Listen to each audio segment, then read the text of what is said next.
Haleluya.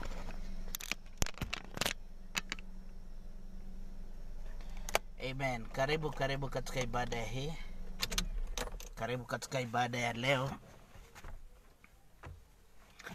Karibu katika ibada ya leo.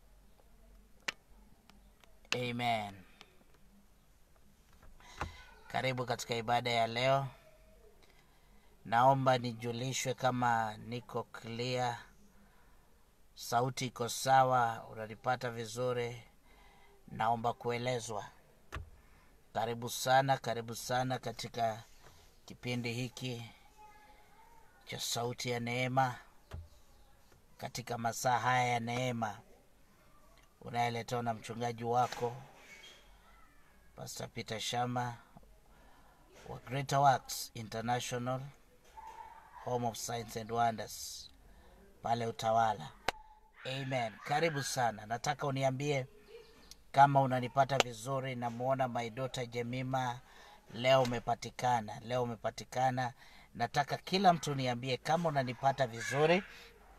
Nieleze unanipata vizuri. Niambie kama unanipata vizuri, sauti iko clear. Niambie. Andika tu hapo, alafu pia unaweza ukashare the video. Unaweza ukashare video. Amen. Pastor Judy karibu, ananiambia voice is okay. Praise God. Amen. Hallelujah. Share video.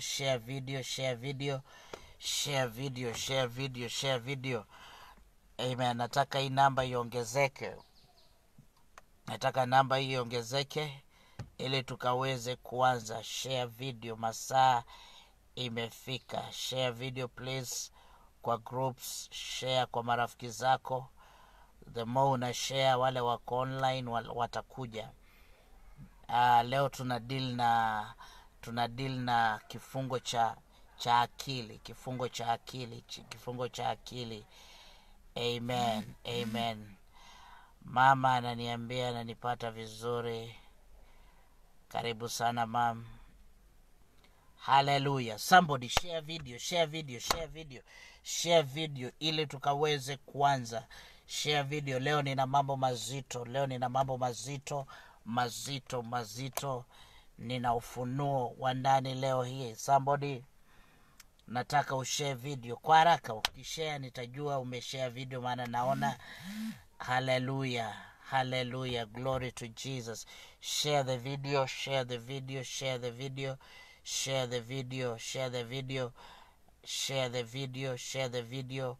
kwa haraka sana tunapoanza. Kwa haraka sana. Nakungoja wewe, ndio nakungoja uweze kushare hii video. Amen. Yesu ni mwema.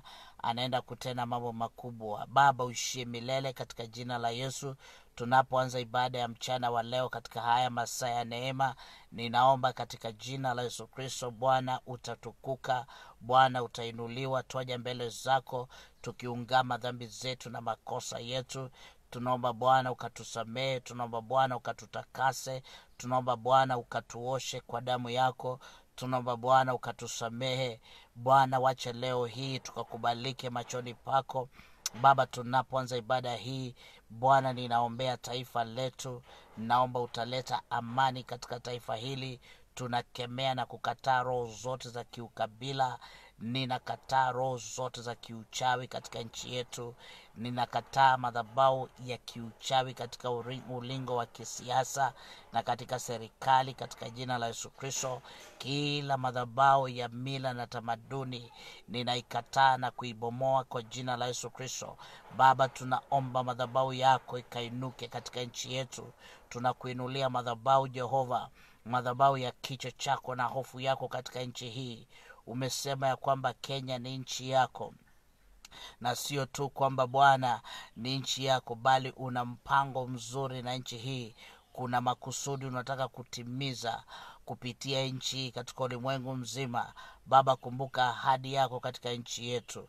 Ninaomba katika jina la Yesu, mipango yote ambayo adui yako nayo mbaya katika nchi yetu, tunaiharibu na kuibomoa katika jina la Kristo Yesu. Baba, hata kwa ajili ya kanisa lako katika nchi hii, naomba kanisa litamarch victoriously katika jina la Kristo Yesu. Baba, nataka kuomba siku ya leo hata kwa ajili ya majirani wetu Tanzania. Pia Bwana, utaonekana, hekima yako itatawala nchi hile katika jina la Yesu Kristo. Hekima yako ikatawale viongozi wetu wakati kama huu. Baba, kuna watu ambao wameniuliza wakitaka maombi. Ninaomba kwa ajili ya huyu mama ambaye Bwana ameambiwa, amepewa notice akahame kwenye nyumba yake ya biashara. Ninakemea hiyo roho katika jina la Yesu. Ninaomba kwa ajili ya mwenye hiyo nyumba, Bwana kamuingie, guza moyo wake katika jina la Yesu, ya kwamba Bwana akaweze kuwa na moyo wa kibinadamu. Na tunaomba kwamba Bwana katika jina lako, huyu mama ataendelea na biashara mahali hapo katika jina la Yesu Kristo. Huyu mama mwingine ambaye anasema ametaka kuhama mahali fulani lakini hali imekuwa ngumu, ninamuombea mchana wa leo ya kwamba Bwana utafungua njia akaweze kuondoka mahala pale.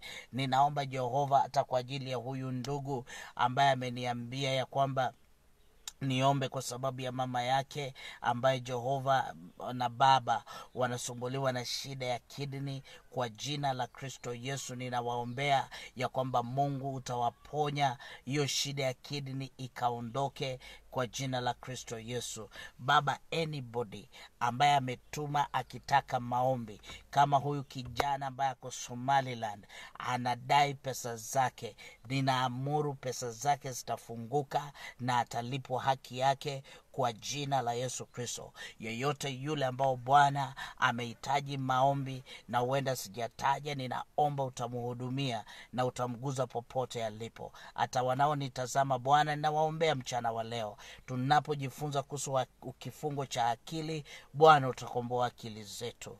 Kwa jina la Yesu Kristo nimeomba. Amen. Amen. Bwana Yesu asifiwe sana. Karibu tena katika ibada ya mchana wa leo. Ninawapenda sana. Mungu awabariki. Wacha Yahweh akawainue zaidi. Amen. Haleluya. Bwana anaenda kutenda mema. Tulikuwa tuwe na mkutano kuanzia leo usiku. Kuna stand nimekuwa nikisubiri iwe delivered, stand ya kamera.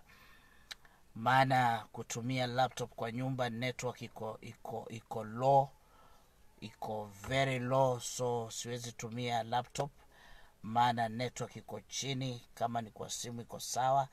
Kwa hiyo kama nitapata hiyo stand itakuwa delivered haraka kutoka Nairobi, then tutaendelea. Maana kwa gari hapa niko na kile kinachoshika hii simu. Kwa hiyo ninahitaji ya nyumba, ndio ninasubiri maana tumeagiza mahali. Kwa hiyo as soon imekuwa delivered, tutaendelea na mikutano. Amen. Are you ready? Hebu niambie kama uko tayari jamani. Mtu aniambie kama uko tayari, uko tayari kwa kile Bwana anaenda kutenda. Are you ready? Uko tayari jamani? Are you ready? Chair lady ananiambia iko sawa. Karibu sana. Okay. Nimeanza mafundisho about kufunguliwa kuanzia Sunday. Kuanzia siku ya Jumapili. Na hii ni topic ambao iko very wide, na tutaendelea nayo mpaka mahali Bwana atataka, kwa sababu kuna vifungo. Pastor Judy anasema kwa karibu. Kuna aina nyingi ya vifungo. Kuna vifungo ya miguu, kuna vifungo nyingi. But nataka tuone kifungo cha akili. Jana tumeona mambo mengi ambayo inaguza sana na ilikuwa powerful, ilikuwa ya nguvu jana. Bwana Yesu asifiwe sana. So leo nataka tuangalie moja kwa moja kuhusu kifungo cha akili. Kifungo cha akili. Na nakumbuka tuliweza kuona kuhusu mwanapunda aliyekuwa amefungwa. Soon yule punda alifunguliwa, aliweza kutumika. Tukaona yule mama ambaye alikaa amefungwa, amekuwa kwenye hekalu for 18 years akiwa na shida, ni mgonjwa kwa miaka 18. Na Yesu alipoingia hekaluni, Yesu akamfungua na Yesu akamponya baada ya miaka 18. Na maandiko yanasema Yesu akamwambia, mama, umepona udhaifu wako. Kwa hiyo adui anaweza akakuwekea kifungo. Watu wengi wanaishi, watu wengi wanatembea, lakini wamefungwa na hawana habari. That's why watu wana maswali haya, mimi ni nini nilikosea? Ni nini nimefanya kibaya? Ni kwamba umefungwa. Wewe ni mfungwa. Kuna mtu amefunga maisha yako. Na ndio Biblia inasema kwa kusudi hii mwana wa Mungu alifunuliwa ili akaweze kuharibu kazi za shetani. Unajua, usiku nikawa ninaona, kaonyeshwa ndoto, nikawa ninaona ni kama kuna mkutano, but katika huo mkutano ninaona kuna watu hawako tayari. Mhubiri amefika, mgeni ambao atumika sana na Mungu, niko pale pia. Lakini sasa ajabu, nikawa nakuta watu hawaja kuja, watu wengine wanakuja wakiwa wamechelewa. Bwana kawa ananiambia tatizo la watu ni kwamba hawako tayari. Sasa nisikize mpendwa, ukifungwa ni hatari. Kuna kifungo cha akili. Unaweza fungwa akili yako. Na hii ndio sababu nakuta kuna watu ambao wanajua. You see, Biblia inasema nitaomba kwa roho na niombe kwa akili pia. Watu wanafikiria tu kwa sababu kwa nini maombi ya watu haijibiki? Kwa nini watu wanaomba maombi yao haijibiki? Ni kwa sababu watu wengine wanaomba lakini akili zao haziombi. Umepewa, kama kuna zawadi kubwa Mungu ametupea, nataka understand hii. Kama kuna zawadi Mungu ametupa ni akili. Ni akili. Bwana Yesu apewe sifa. Ni akili. Umepewa akili. Sasa sikiza Wagalatia 3 mstari wa Galatians chapter 3 and verse 1. Inasema, enyi Wagalatia msio na akili, ni nani aliyewaroga? Ninyi ambao Yesu Kristo aliwekwa wazi mbele ya macho yenu ya kuwa amesulubiwa. Paulo anaongea na kanisa ambalo limerogwa. Paulo anaongea na Wakristo waliorogwa. Sijui kama wananipata. Anaongea na Wakristo waliorogwa. Maana anaongea, hii ni kanisa la Wagalatia. Anawaambia, enyi Wagalatia msio na akili, ni nani aliwaroga? Wapendwa, kama kuna kitu ninaomba Mungu anisaidie, nisiwahi kuwa na chunga kanisa la watu waliorogwa akili.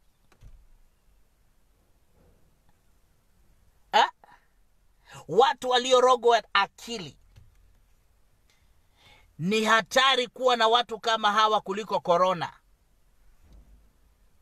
Narudia tena, kuwa na watu waliorogwa akili ni hatari kuliko korona. Kuwa na mke aliyerogwa akili ni hatari kuliko korona. Kuwa na mume aliyerogwa akili, yeye ni hatari kuliko korona. Ni hatari, narudia, kuliko korona. Sasa Paulo anawauliza Wagalatia, enyi Wagalatia msio na akili, nyinyi Wagalatia msio na akili, ni nani aliyewaroga? kumaanisha kumbe mtu anaweza rogwa akili. Kumbe akili zako zinaweza kurogwa. Kumbe akili yako inaweza kamatwa mateka na ikafungwa. Hebu angalia kitabu cha Methali, Proverbs 23. Proverbs 23 verse 7, mstari wake wa 7. Methali 23:7 inasema, maana aonavyo nafsini mwake ndivyo alivyo. Yani kama vile mtu anavyojiona.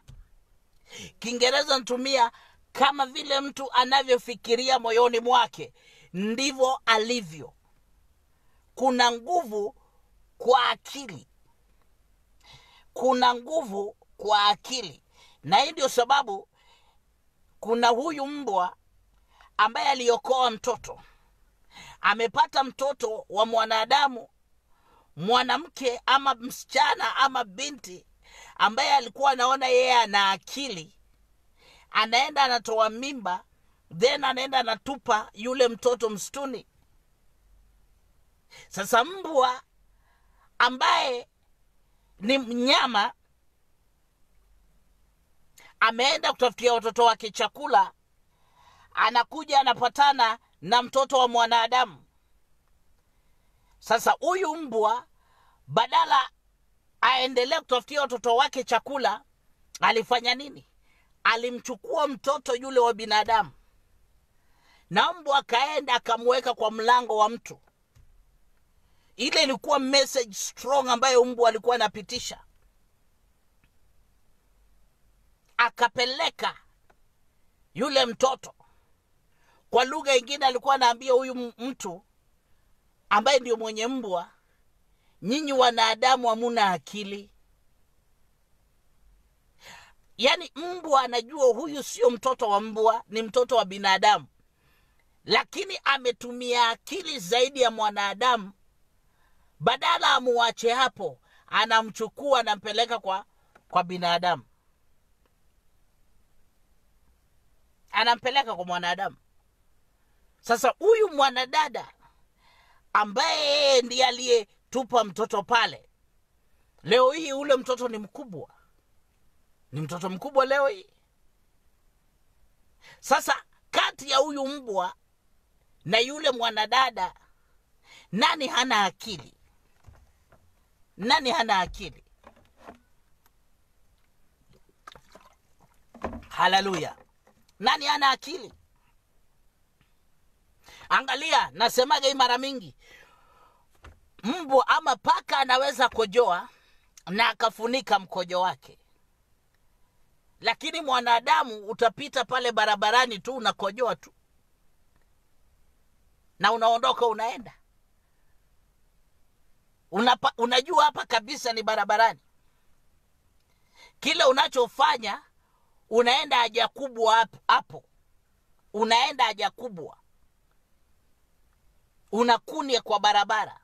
Juu kuna giza, unaona hakuna mtu anakuona, unakunia tu na unaiacha. Wakati ambapo mbwa hata akinia atafunika, paka atafunika. Sasa kati yako wewe na mnyama, nani ana akili? Nani ana akili? Bwana Yesu asifiwe sana. Si kama unanielewa. Sasa jinsi mwanadamu anavyofikiria ndivyo alivyo. Vile unavyofikiria ndivyo ulivyo. Sikiza. Amen.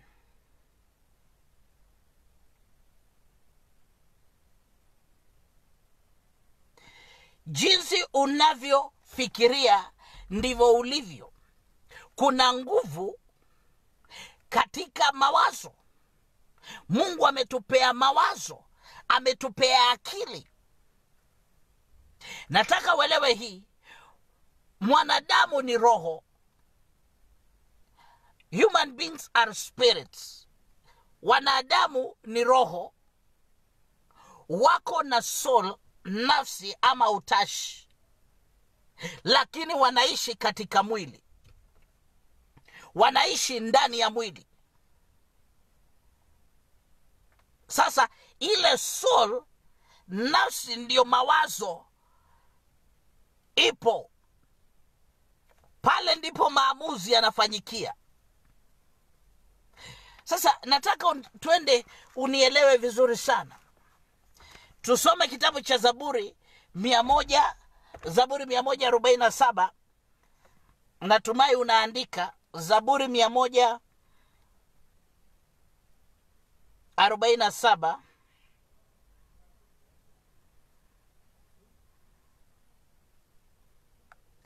Zaburi 147 na mstari wake wa 5, verse 5.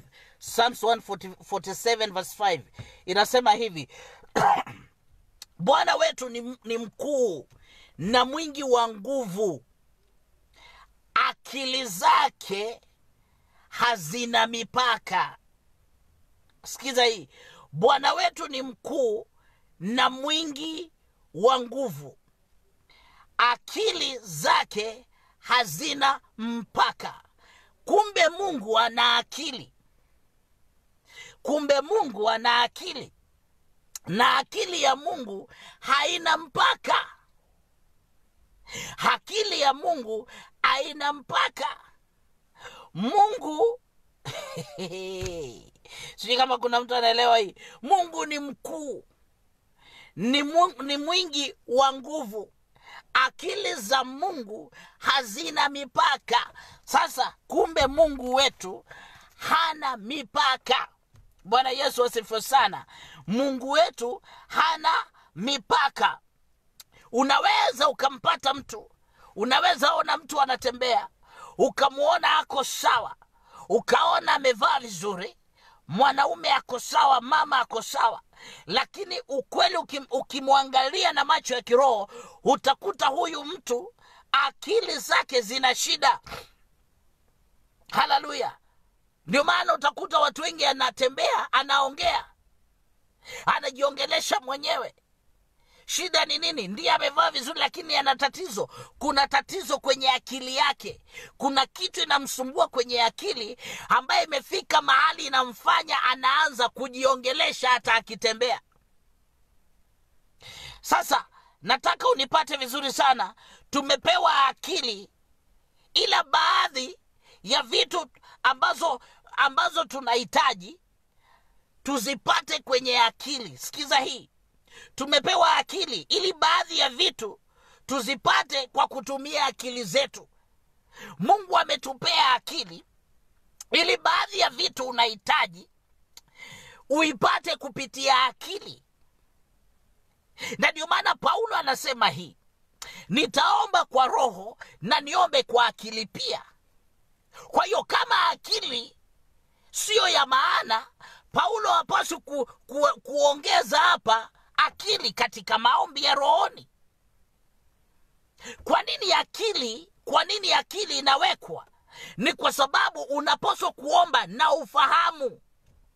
Unapaswa kuomba ukielewa unaombea nini.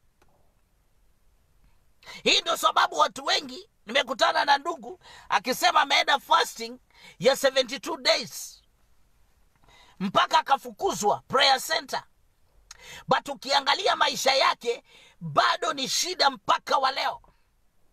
Ni mtu ambaye anaishi kwa maisha ya maombi ya kufunga. Hakuna prayer center ambaye hajui, lakini ukimchunguza bado hako kwa shida. Hana nyumba ya kukaa, anategemea watu wao. Mahali alikokuwa anakaa amefukuzwa, amerudi kwao. Huko kwao alikoenda anakosana na watu wa familia, anataka arudi, kafyu naye imewekwa. Hata akirudi anaenda kutafuta mahali pa kuishi. But angalia, ni mtu ameishi miaka yake yote akifunga na kuomba. Swali yenye nauliza, mbona maombi yake isijibike? Mbona asijibike hata baada ya kuomba 72 days? Shida ni hii: Watu wanaomba tu kwa roho, lakini akili yao haina matunda. Haelewi anaombea nini. Wacha nikwambie leo hii, wacha hii upuzi. Unaingiaga tu maombi tu, hujui hata unaombea nini. We ni rabashanda, rabakanda, rababaika, rabapencil, rabaraba sijui nini. Akili yako hayombi. Ni vizuri kuomba kwa lugha na pia uombe na akili. Nisikize, sisemi kuomba kwa lugha ni mbaya. Hata mimi ninanena kwa lugha masaa mengi, lakini lazima nijue ninaombea nini. Unaingia kwa maombi, you see, watu wengine unaenda maombi ni kama competition. Unaenda ni kama mashindano fulani, unaenda kama mbio ya marathon. Akili yako haina matunda, akili yako hayombi. Kuna mtu hawezi piga ile kelele unapiga, akaomba dakika 5 na mambo yakafanyika, kwa sababu akili yake inafanya kazi. Hebu leo ibadilisha vile unavyoomba. Jumuisha akili yako kwenye maombi. Sasa Mungu ametupea akili. Kwa sababu gani? Vitu tunavyohitaji ziko ndani ya akili.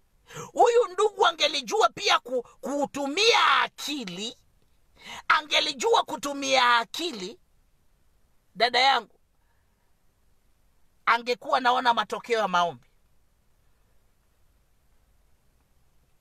Angekuwa naona matokeo ya maombi.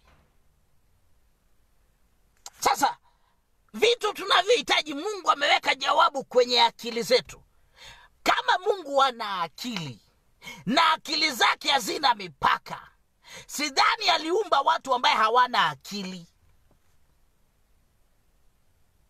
Kama Mungu, narudia, kama Mungu anatumia akili na akili zake hazina mipaka, hawezi kuwa aliumba mtu ambaye hana akili.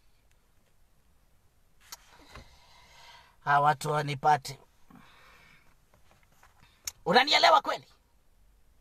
Hawezi kuwa alikuumba hauna akili. So ametuumba kama wanadamu na akatupea zawadi kubwa ambaye ni akili. Na nikawaambia hapa juzi, kuna maombi Mungu hawezi kukujibu. Kuna maombi huwezi jibu hata ukitaka kujikatakata na wembe jikate. Kuna maombi hautawahi jibiwa, maana majibu yake yako ndani ya akili yako. Majibu ya hayo maombi unayoomba yako ndani ya akili. Kivipi? Nilikupa hii mfano. Unaomba Mungu, unasikia njaa ama unahisi njaa. Alafu unaanza kuomba, Baba, tuma malaika wako waniletee chakula. Na una chakula kwa nyumba. Baba, nina command malaika waje wanipikie chakula. Baba, nahisi njaa, nataka nile. Naamuru chakula iapie hapa kwa meza. Nataka ugali tokezee. Utangoja mpaka ukufe. Utangoja mpaka ukufe.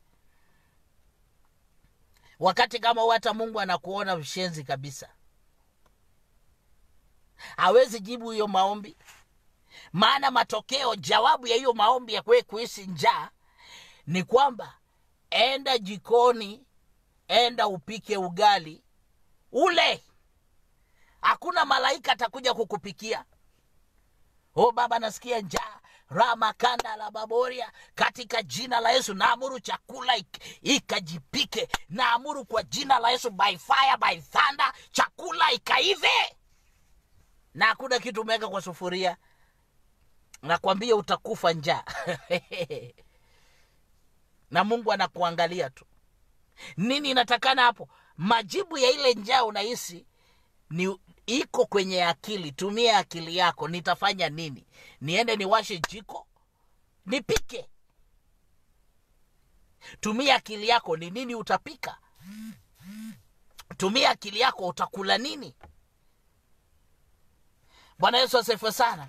Kwa hiyo baadhi ya majibu, Mungu amekupa akili, maana yeye mwenyewe Mungu ana akili, ili baadhi ya vitu ambaye hautaipata baada ya wewe kutumia akili yako ikafika mwisho. Mungu anapoanza kukuchunguza, anaona yenyewe huyu amejaribu hii haiko kwenye akili yake. Hapo ndipo Mungu anaingilia. Maana Biblia inasema katika kitabu cha Wakorintho, mahali akili yetu imefikia ndio upumbavu wa Mungu umeanzia. Kwa hiyo mwisho wa akili yako ndiko Mungu anaanza. Sasa wao unataka Mungu aanze na hata akili yako hujatumia.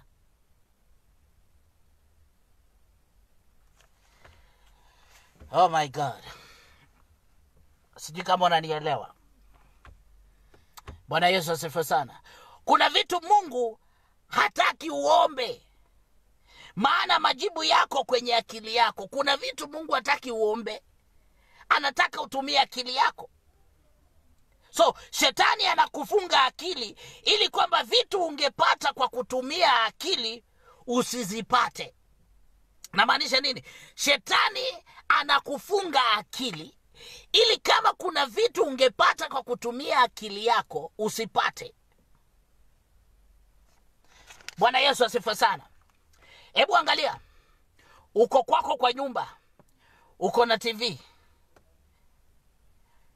iko na remote control. Leo hii unaketi kwa kiti, unaweza lala kwa kiti na ukatumia remote. Unajua ukitaka kuona African Magic, unajua ni channel namba ngapi.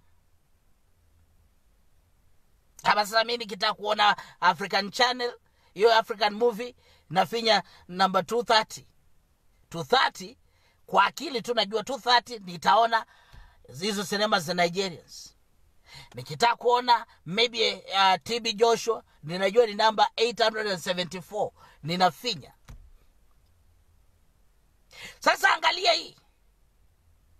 Hii ni akili ya mtu. Ni akili ya mtu. Ni mtu aliketi chini, akatumia akili yake.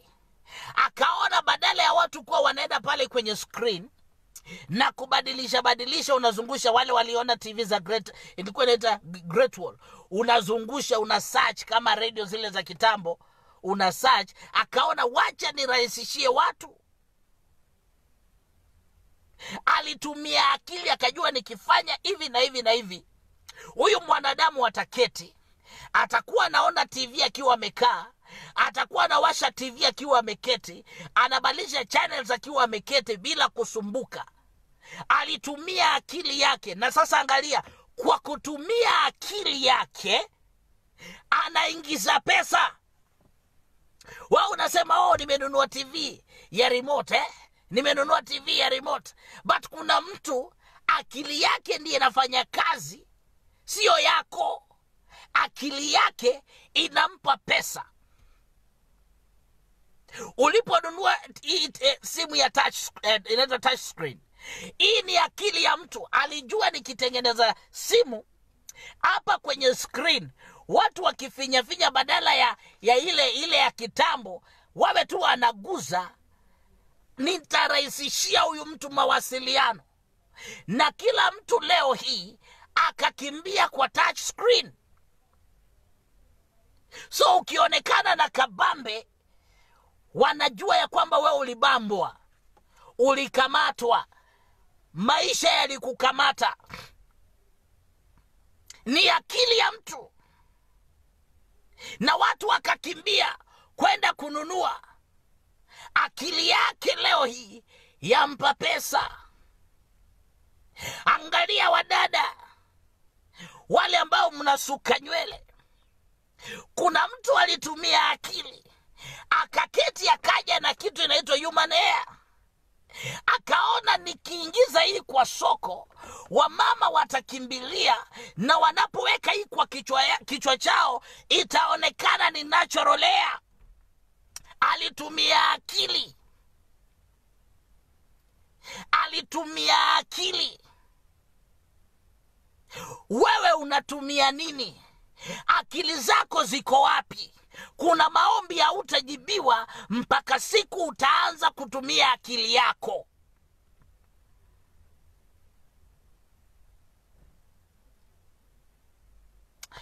Kuna majibu, kuna maombi ingine hata ukiomba hautajibiwa, maana majibu yako kwenye akili yako. Solution ya hiyo problem iko kwenye akili. Iko mama kaenda kwa mganga, maana alikuwa na shida ya ndoa yake. Sasa huyu mama alipoenda kwa mganga, mganga akamchunguza akakuta huyu mama ako na shida. Shida yake sio mzee, shida yake ni mdomo. Akamwambia, mama, hii maji nakupea ni dawa. Wakati wote unapea mzee chakula, uwe na hii maji kwa mdomo na usimeze. So mama akawa anafanya hivyo. Anaenda anapea mzee chakula akiwa na maji kidogo kwa mdomo, so ni kuzuilia ile maji. Siku ya kwanza hakukuwa na kelele. Mama akaanza kusema, hii ndoa, Mungu, ule mganga kweli ni mganga. Siku ya pili hivyo hivyo, hakuna kelele. Ni nini? Ile hata sio maji, sio dawa, ni maji ya kawaida. Mganga alimsoma huyu mama, akajua huyu mama akili yake ndio mbovu. Dawa tu ni kucontrol akili yake, ili anapoona mzee ajifunze kunyamaza, awe na speed governor. Ilikuwa ni njia kumtem, yani kule kumzuilia aache kuongea. So mama ndoa yake finally ilipata amani. But si ati kwa sababu mganga alimpa dawa, ni kwa sababu shida ilikuwa na akili yake. You see, hao waganga wanachezea akili ya watu. Na ndio maana mimi nasemaga hivi, ukiona mtu amekuja amekukon, narudia hii, ukiona mtu amekukon pesa, kuna ploti hapa, kuja inauzwa pesa kidogo, na wewe ukakimbilia ile ploti, then baadaye unakuja unakuta ile ploti ulinunua mumeuziwa watu 5. Wacha poteza time kupeleka huyu mtu polisi. Huyu mtu alikuzidi akili. Usimpeleke polisi, maana alikushinda akili. Aliwashinda nyinyi wanaume 5 akili, mtu mmoja akawachezea akili. Kwani ni yeye alikwambia uende utoe pesa kwa bank? Ni yeye alikwambia uende kwa account utoe pesa? Si ni wewe mwenyewe ulienda na miguu yako? Unampeleka polisi wapi? Yani amekuzidi akili.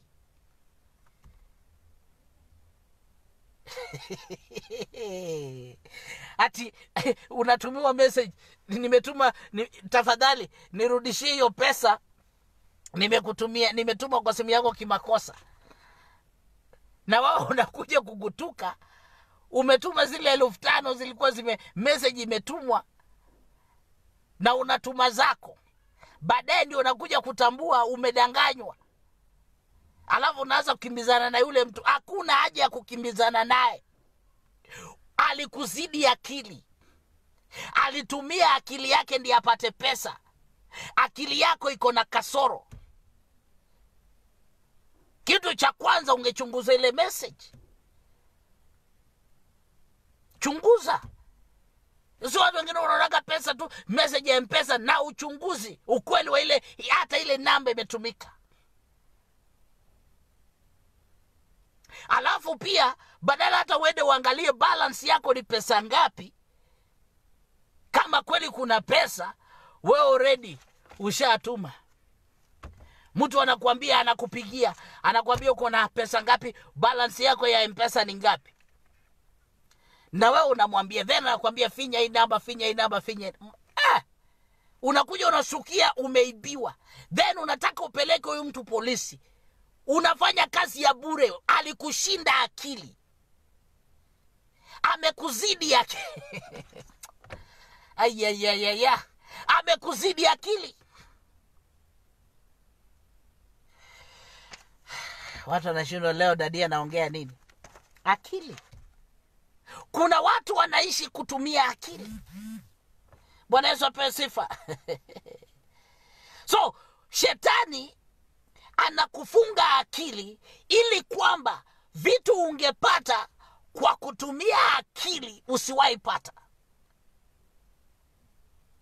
Ndio maana Paulo akasema nitaomba kwa roho na niombe kwa akili pia. Nitaomba kwa roho na niombe kwa akili pia. Kumaanisha kuna part ya akili na kuna part ya rohoni. Akili za Mungu hazina mipaka. Kama Mungu ana akili, wewe ni nani usitumie akili? Ndio maana Paulo anasema, enyi Wagalatia msio na akili, nani aliyewaroga? Leo hii kama kuna matusi kubwa mtu akikutukana, ni kule akikwambia hauna akili. Hiyo ni tusi kubwa. Hiyo imevunja ndoa nyingi. Hiyo imeharibu uhusiano mwingi. Mtu akwambia hauna hii. Maana kuwa na hii kuwa na hii ni ya maana. Mama, ukiwa na hii ni ya maana. That's why kuna wamama ukiangalia mzee wako unaonaga hii iko na shida. Wengine wanasema ni kama kabolt kamelegea. Oh God have mercy.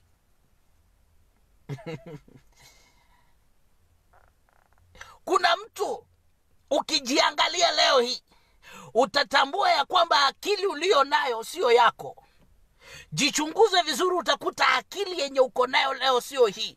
Ukiwa shuleni, ukiwa mdogo ulikuwa mwerevu sana. Lakini nini ilifanyika? What happened? Ulikuwa mwerevu sana. Leo hii kuna kitu kimefanyika isiyo ya kawaida. Ukiwa mdogo ulikuwa mwerevu, but today ukijiangalia unakuta ya kwamba kuna tatizo ambayo huwezi explain. Maana adui mahali shetani anapigana nayo ni akili. Na ndio maana katika minds zetu ndio battlefield. Yani inamaanisha hii, kwenye akili zetu ndio uwanja wa vita.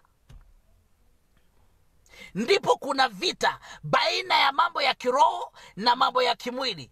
Hapo ndipo pana vita ya baraka. Either ubarikiwe ama usibarikiwe kwenye akili yako. Hallelujah. Na hii ndio sababu nakuta kuna watu ambao unafika mahali. Kuna watu unafika mahali hata wakati unapojaribu kuwaza mambo mazuri kuhusu maisha yako. Unapowaza kuhusu maisha yako, unakuta kwamba hauwezi ukawaza zaidi. Either kichwa kinaanza kuuma. Yani hakuna siku utakaa uanze kufikiria vitu nzuri. Na ndio sababu tuna aina ya watu ambao kazi yao ni kufikiriaga mabaya kuhusu watu wengine. Nisikize mpendwa, majibu mengine ya maombi yako kwenye akili yako. Maana tumeona maandiko yanasema akili za Mungu wetu hazina mipaka. Sasa kama Mungu ana akili, mbona wao siwe na akili? Mungu amekupa akili, uitumie. Kuna watu wanapata pesa kwa kutumia akili. Kuna watu maisha yao inaendelea kwa kutumia akili. Na wewe umeketi hapo tu. Oh my God have mercy. Enyi Wagalatia msio na akili, nani aliwaroga? Kwa hiyo unaweza ukarogwa akili. Unaanza kuwaza tu. Wakati unawaza jambo fulani nzuri kuhusu maisha yako, unaanza kuumwa na kichwa. Unaanza kusikia ni kama, by the way, anybody ambao unakutaga hii na kusumbua, kuna wakati unasikia uko confused. Unasikia saa zingine kizunguzungu sio ya kawaida. Unasikia saa zingine wakati tu unaanza kufikiria mambo ya baraka, kichwa kinaanza kuuma. Jua ya kwamba kuna shida na akili yako ilirogwa. Tukiendelea nitakuonyesha dalili ya akili ambayo ilirogwa, dalili ya akili ambayo imefungwa. Bwana Yesu asifiwe sana. Haleluya. Akili ya mahesabu ni tofauti na akili ya maisha. Kuna mtu ambaye anajua hesabu kabisa. Hiyo ni tofauti na akili ya maisha. Kuna watu wamesomea accounts, ni ma-accountants. Anajua mahesabu, ametumia akili yake, anatumia akili yake kufanya mahesabu. Lakini huyu mtu, rudi kwenye ukweli wa maisha, hajui hata kutunza familia. Hana akili ya kimaisha. Licha ya kwamba anafanya accounts, yeye ni accountant, anajua mahesabu, lakini ya maisha yake imemshinda.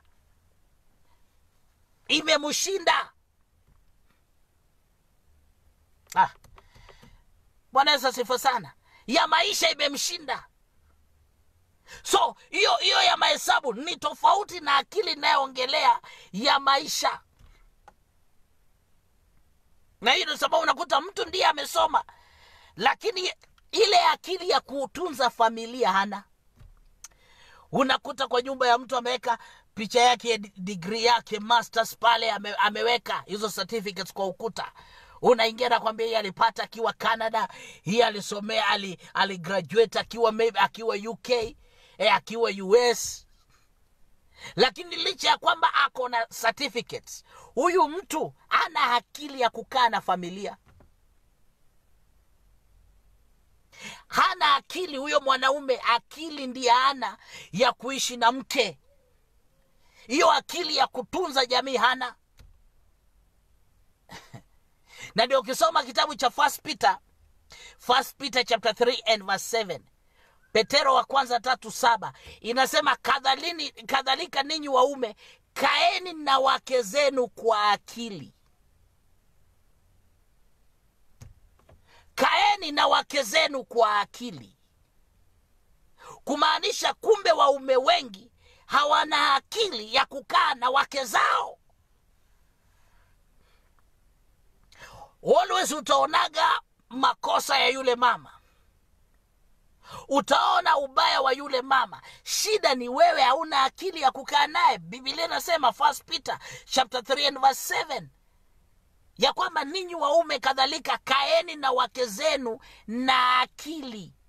Kumaanisha ukiona mwanaume ambaye ndoa yake ina shida, yeye anaonaga mke ni mbaya siku zote, ni kwamba hana akili ya kuishi na mke.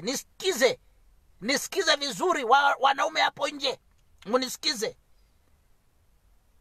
Sio kufunga tai kwa shingo ndiye inakuonyesha kwamba uko qualify kuishi na mke, ama kizungu nayeongea na mapua. Unaweza ukawa unaongea kizungu kama ya wa Canada, ama unaongea na accent ya wa China, lakini hauna akili ya kuishi na mke kwa nyumba. Akili sio pesa. Ati ndio pesa, ati kwa sababu uko na pesa unaishi na mke. No. Ukiwa na akili, hata kama mnachemusha sukuma wiki, hiyo nyumba itakuwa na amani. Mtu angesema amen kwa hiyo ukitaka. Hata kama mnakunywa strong tea ambaye haina sukari na una akili, ndugu yangu, una akili, kila siku utaona huyo mke wako akiwa mrembo. Na hakuna siku utawahi fikiria maybe amekudanganya. Mumenyamaza. Nyamazeni tu hivyo. Nyamaza hivyo. Kumbe akili inajenga nyumba. Huyu ni ndugu. Huyu ndugu ameoa mwanadada. Dada alikuwa tu anajifanyia kazi, mwanadada mzuri, ako busy, anajua kwenda salon na kadhalika. Lakini siku alipooa huyu dada, mama akimuitisha pesa ende salon, mzee anamwambia ni mboga tutanunua ama ni nywele tutakula. Mpaka akafika mahali hataki mke wake atumie simu, akamnyang'anya simu. Akiitisha pesa ya kununua maybe nguo na nini, ananyimwa. So huyu mwanadada aliishi hivyo. na akazoea ile maisha, kwa sababu yeye hakuwa anajaribu maisha ya ndoa, alikuwa ameamua kuoleka. Sasa siku moja ukatokezea jirani, anatoka mbali kidogo, barabara ni ile, anaona mwanadada mrembo, lakini mume wake amemwachilia. So anamsalimia, akipita mwambie shemeji, ujambo? Anamwambia si jambo. We ni shemeji wa wapi tena? Anambia mimi ni kaka ya mume wako. So unajua ile lugha ya Uswahilini hawana mambo mengi. Shemeji. Jioni jamaa anahakikisha amepitia ile barabara, anamsalimia shemeji, za kushinda. Mama anambia shemeji, nimeshinda salama. Maisha yanasonga, jamaa anaenda. Asubuhi hivyo anahakikisha amemsalimia, na akirudi akikosa kumuona, jamaa atajificha mahali mpaka hakikisha amemsalimia yule shemeji. Anamwambia salimia huyo kakangu, msalimie sana, na anaenda. Huyu jamaa ameona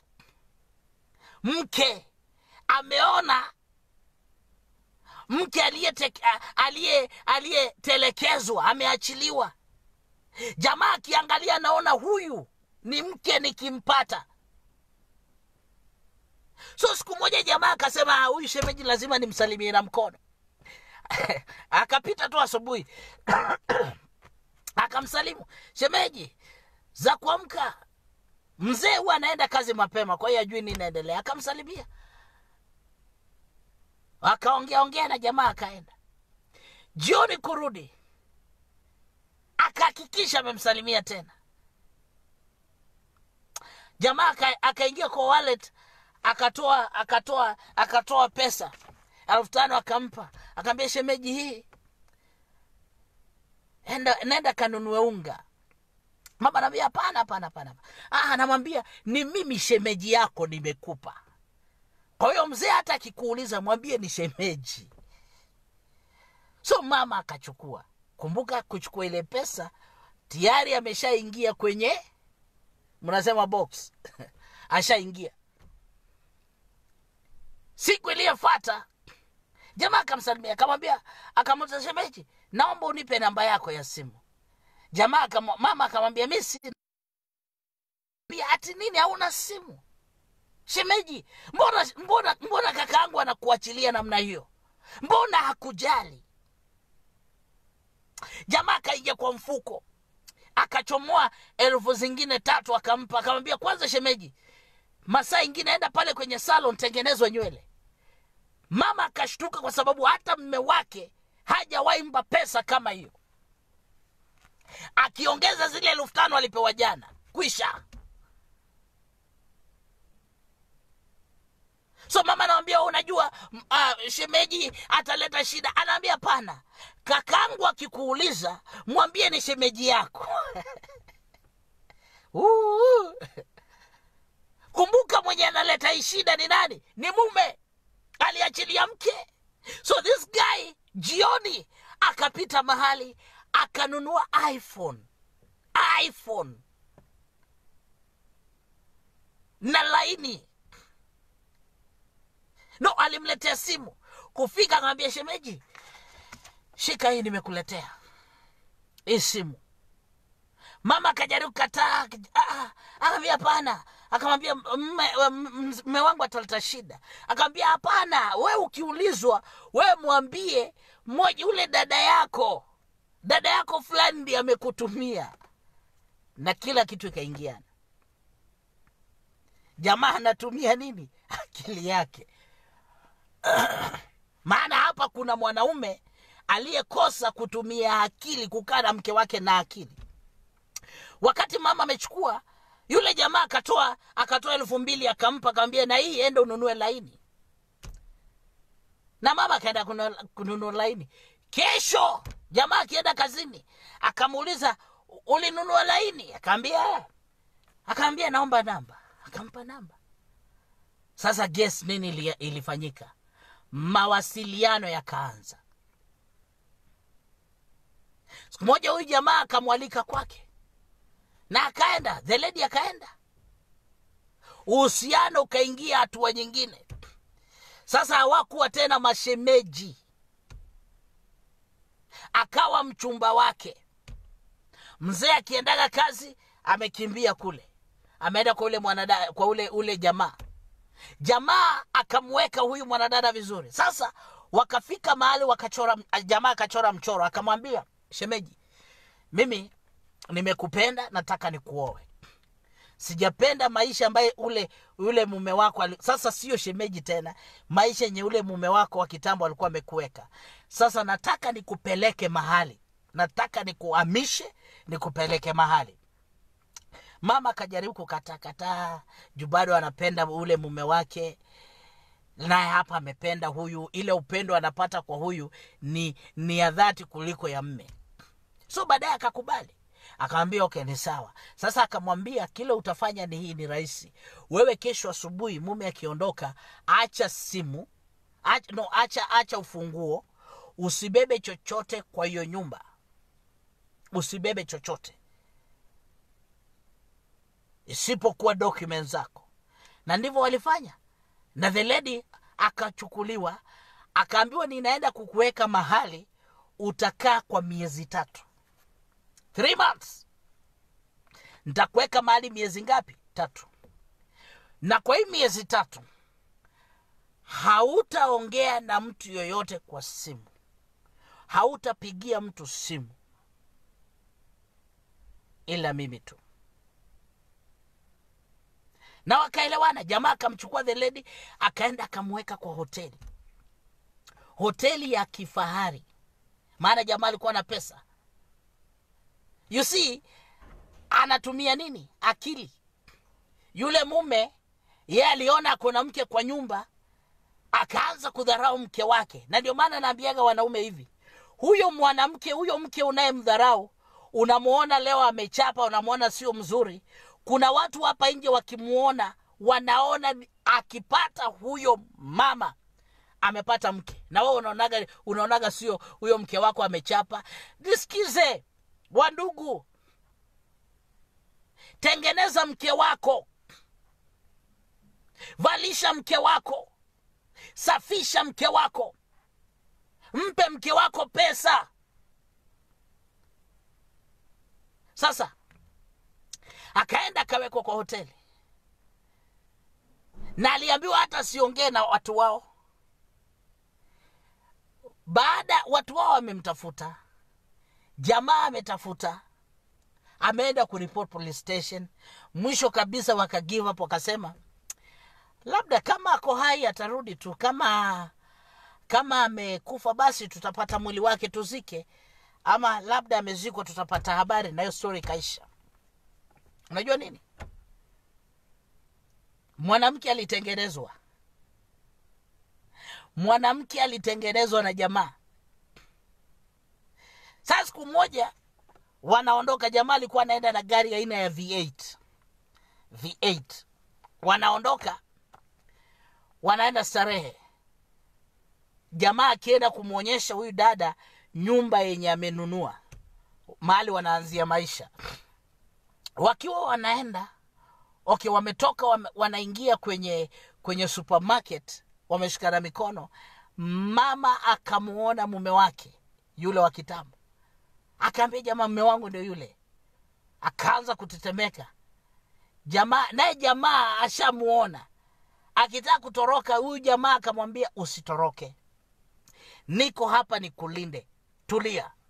Mama anatetemeka. Jamaa anakuja, anaangalia, ni ndoto, huyu ni mke wangu. Anaona sura anafanana sura. Zaka ako hapo, mwambie Zaka nimemsalimia. Akiangalia sura, anaona kweli sura hii ni ya mke, lakini urembo huu sio urembo wa ule mke nilikuwa naye. Yule mke hakuwa anajua hizi makeup, hakuwa anafanya, aliacha hiyo, hakuwa anatumia, hakuwa anavaa viatu kama hiyo, hakuwa na nywele inapendeza. Akasema wacha nisonge karibu niangalie. Alipofika, ule mwanadada akamuita na jina, akamwambia ni mimi, usishtuke. na wameshikana mkono na jamaa. So akitaka kuleta fujo, huyu jamaa akamwambia, sikiza, usijaribu ujinga, nataka tuelewane leo, ingia kwa gari. So the guy, yeye anadhani kuelewana ni apewe mke, kwa sababu huyu mke ambaye amepata leo ni mrembo hata kuliko vile alivyokuwa. Akiwa kwake alikuwa shosho. Sasa anaona kasera kazu. Sasa anaambiwa hapa, wacha tuelewane. Kama unataka vizuri, fujo ndio staki. So the lady akafunguliwa mlango, jamaa ndiye anafungua mlango, mwanadada akaingia akaketi mbele. Huyu mwanaume akaenda akaketi nyuma. Na jamaa mwenye sasa ako na msichana, yeye ndio mwenye gari, akakaa pale mbele. No, walikuwa na dereva. Dereva kaingia. Sasa huyu jamaa mwenye gari ambaye ana msichana akaenda kuketi pale nyuma. Sasa ni kuelewana. Akamwambia, mambo ni mawili. Sababu umekuja fujo. Hiyo fujo umekuja, tuko tayari. Sasa wewe ndio utaamua leo hii. Nikupe milioni 10, usahau huyu. 10 million umsahau, uende ulipe mahari uoe mke mwingine. Ama umsahau maisha yako yote na usikaribie mahali tuko. Utakapokaribia itakuwa mwisho wako. Unajua sasa jamaa anajiangalia, hana chochote, hawezi shindana na huyu mwanaume. Anaangalia bibi yake, anaangalia milioni 10. Anaambiwa bank ndio ile. Ukitaka cash ninakupa. Ukitaka nikufanyie transfer, saa hii tunaingia pale. Uende ukalipe mahari, uoe mke mwingine na huyu umsahau. Ama umsahau, na siku utakaribia kuja kutuangaisha, umeisha. So this guy, huyu mwanaume, angalia hii, anaangalia bibi yake aliyekuwa mke wake, anapiga picha ile kitambo, anarudi anaangalia 10 million, hajawahi shika kwa mikono yake. Na hapa tayari huyu mke ana mwanaume mwingine. Alikaa akafikiria, anaangalia mama, anaangalia mlango wa benki, anaangalia huyu mwanamke, anaangalia mlango wa benki, anarudi anaangalia huyu mke, anaangalia mlango wa benki. Mwisho kabisa akaangalia jamaa, akamwambia, nipe milioni 10. Akakubali 10 million. Wakaenda kwa bank, akafanywa transfer kwa account yake, na akahakikisha pesa ipo, na akaambiwa, na wewe siku utakuja kutusumbua ndio mwisho. This guy akachukua msichana huyu, akampeleka kwa watu wao, kwa kina msichana. Wakashangaa kuona msichana, akawaeleza vile ilivyokuwa, na wakamkubali. Maana hata kwa upumbavu ule mwanaume hakuwa amelipa mahari, hakuwa amemlipia mahari. Jamaa akalipa, na harusi ndio hiyo. Huyu mwanamke hadi wa leo anaishi maisha ya baraka. Yule jamaa alijaribu kuoa tena ikakataa, akaoa tena akakataa, akaoa tena ndoa ikawa imekataa. Lakini huyu mwanadada anaishi vizuri. Kwa nini? Kuna mwanaume alitumia akili. That's why maandiko yanasema, kadhalika wanaume, tumieni akili kuishi na wanawake. Sasa kama usipotumia akili yako, ndoa itakuwa na shida. Namaliza. Uko wapi leo? Amen. Uko wapi? Na ndio maana anasema, ukiangalia mbwa anasambua, kuku huwa anaagua vifaranga ambaye ni kuku. Sasa kama sisi tu watoto wa Mungu, Kama kweli sisi ni wana wa Mungu, mbona basi tukose akili? Mbona hatuna akili kama sisi ni wana wa Mungu? Kama sisi ni wana wa Mungu na akili za Mungu hazichunguziki, mbona tukose akili? Ndio maana Paulo anaambia kanisa hili, nani aliwaroga? Kumaanisha akili yako inaweza rogwa, akili yako inaweza ikafungwa. Na ndio sababu huwezi kufikiria zaidi hapo ulipo. Unaona maisha unayoishi ni ya kawaida. Bwana anataka kukufungua. Namaliza leo hii nikikwambia hivi, Bwana anahitaji kufungua akili yako. Akili yako ni zawadi kubwa, na usicheze na akili. Akili yako ni ya maana. Fikiria kama ni biashara. You see, akili ikifungwa, unakuta mtu anasema mimi niko na pesa lakini sijui nifanye kazi gani. Hajui. Ako na pesa lakini hajui kazi yenye anaweza fanya. Akili imefungwa. Kuna mtu anakuambia mimi niko na documents, nimesoma, lakini hawezi toka kwenda kutafuta kazi. Akili imefungwa. Nitakuja kuonyesha tukiendelea jinsi hata watu wanavyotumia akili yako kupata mali na utajiri. Nitakuonyesha. Shika kichwa chako. Sema, Bwana Yesu, nakuja kwako leo hii. Naomba Kristo, fungua akili yangu. Mahali popote walifunga akili yangu, naomba leo hii akili yangu ifunguke na akili yangu ianze kuwa na matunda. Ianze kuzaa matunda. Kila suluhisho ninahitaji niipate kupitia akili yangu. Yesu nakushukuru. Amen. Baba, namuombea kila mmoja anayenitazama. Ninaomba katika jina la Yesu Kristo, nafungua akili yao, nafungua mawazo yao. Biblia inasema kama anavyofikiria mtu ndivyo alivyo. Ninaomba kutoka leo akili zao zitaanza kufunction. Akili iliyorogwa na kufungwa itafunguka.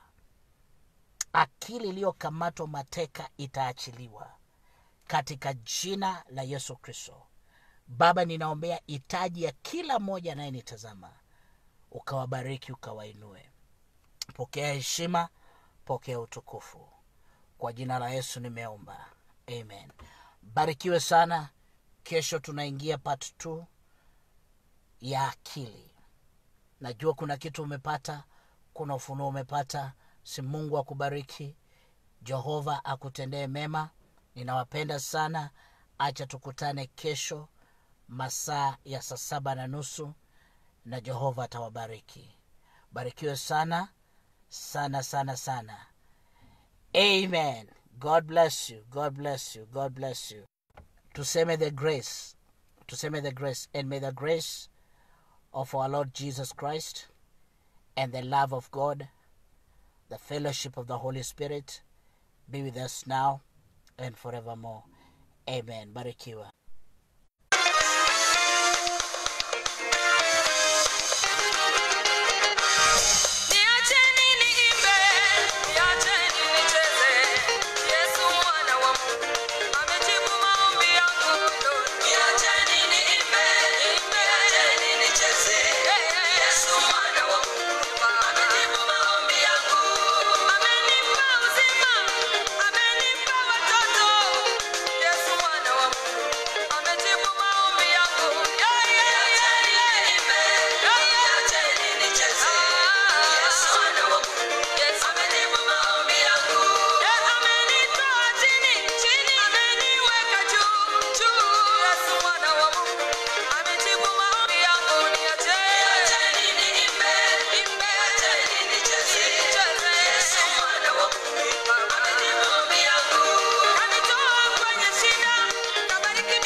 Yes.